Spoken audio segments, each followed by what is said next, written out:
pag-ibig mo naman sa Panginoon yung sinasabi ko. Hindi sa kung ano man. Pero salamat sa Diyos. It's your choice yung sa ano ko. Yung paglilingkod mo sa Panginoon. Ngayon, dahil yun, nanunumbalik ka na sa unang pag-ibig mo sa Panginoon. Advice ko lang na kung ano man yung mga marinig mo ngayon, ang mga pinag-aaralan natin, pag-aralan mo rin. Pag-aralan mo rin. Kasi sa totoo lang yung pag-aaral natin ngayon sa banal na kasulatan ay napaka-lawak na, napakalalim na ng pagpapahayag ngayon dito. Kaya magkapipitaw.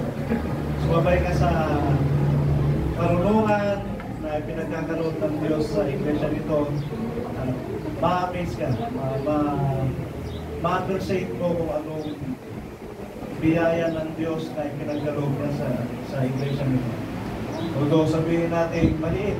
Pero sabi ko nga sa inyo noon, yun naman talaga ang iglesia ng ating Panginoong Yesu Cristo. Di ba? Corinthians 1. Sabi niya doon, pinili niya ang mga kauntano, mga mangmang para iyan ang marunong, pinili niya ang kaunti para iyan ang mga pangrami. Ganon talaga.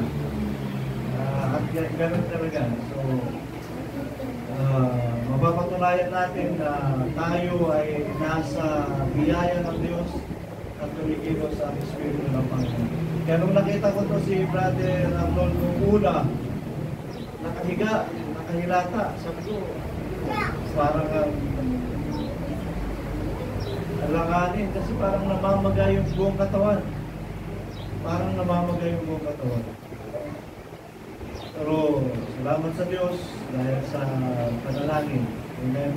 At hindi rin siya nakontento na ipanalangin lang daw natin siya rito sa church. Ang gusto daw niya talaga, bisitahin siya ng mga gawin panalangin.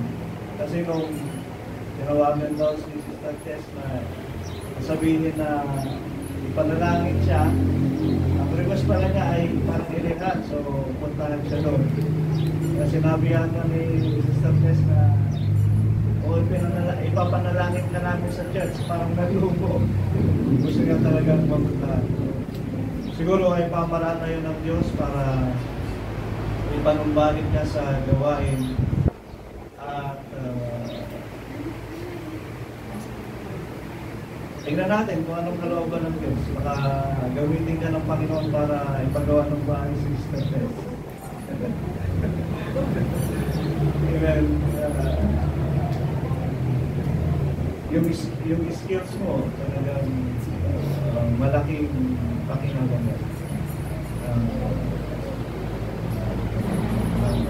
Bahala ka na makipagtipan sa Diyos kung anong pagkipagkasundo mo sa Kanya ngayon. At ang Diyos na rin ang bahala sa iyo. Amen? Stay put. Manahan ka sa iyong bagay na